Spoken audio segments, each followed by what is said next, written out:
So the last batch of digital Vita games has been added to PlayStation Network. Now, unless they decide to change plans, Sony will not be accepting any more Vita games or updates to Vita games from here on out. So in this last batch of games, we have Witchcrafty at $5 US, Russian Subway Dogs at $15 US. Now, I don't know for sure, but the price here suggests to me that this might be going physical, but who knows. Mind Maze at $5 US, and that's what we're going to be taking a look at today. Brotherhood United is $9 US.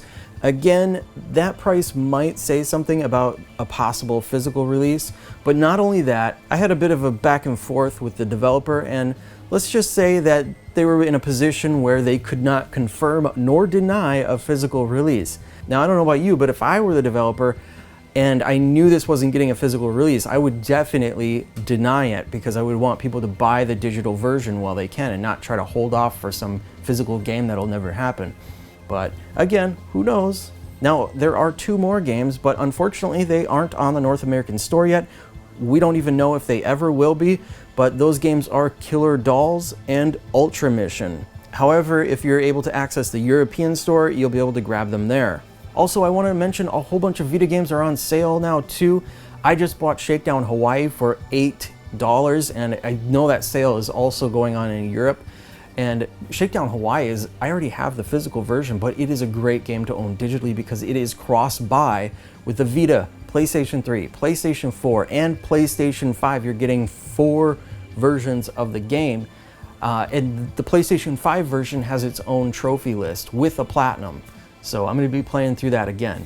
Also, if you didn't know, that Project Sense Cyberpunk game that was kickstarted is free to download for Vita, at least last time I checked. So grab that if you haven't yet. Yes, it is a bit glitchy on the Vita, but it is playable and it has trophies. Alright, so Mind Maze is a classic puzzle game. Some people might know this game as Boxes or Dots in Boxes or Pigs in a Pen. It's usually played with 2 players, but this version can be played with up to 8 players, either human, computer AI, or a mixture of the 2 with up to 3 difficulty levels, easy, medium, and hard. This game has 2 modes, the regular campaign mode where you tackle the puzzles in order, or hot seat mode, which basically just lets you freely choose your level layout and number of players.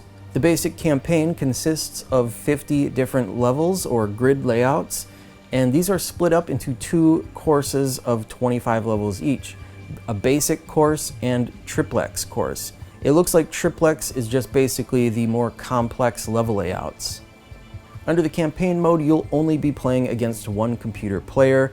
The gameplay consists of taking turns with the computer, drawing 1 line on a grid.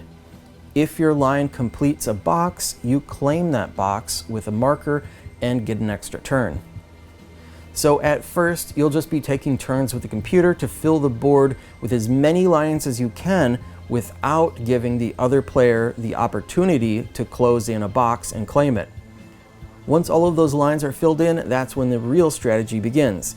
If the only lines you're left with will allow the other player to close in a box, then you'll want to try to give them as small of a chain as possible. So pick an area where your opponent will be either closed in or just can't claim very many boxes in one turn.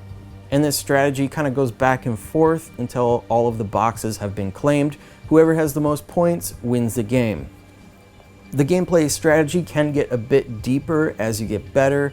Now, you might find yourself creating specific paths or traps during the setup phase, and also predicting outcomes many moves in advance to find out who will be able to claim what.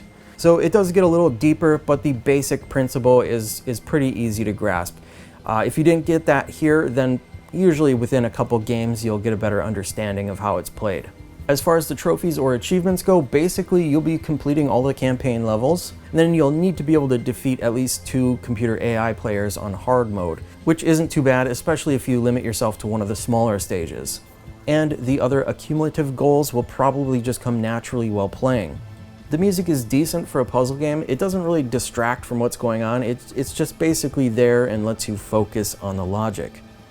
Now, navigating the cursor can be a bit confusing at first, and even when I fully understood how it worked, it still felt awkward at times. Overall, it's a fun little puzzle game with a decent amount of gameplay and a platinum trophy that's not too far within reach. Really, this is a good one to pick at in short gameplay sessions over a long period of time.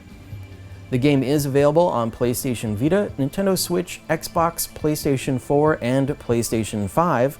The game does have separate trophy sets for each of the PlayStation devices, but it is unfortunately not a cross-buy title, so you would have to buy multiple copies if you want it on multiple devices.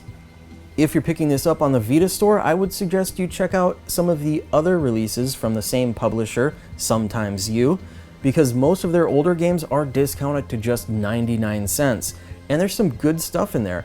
Actually, my favorite game from them is Active Neurons, and that is one of the discounted titles.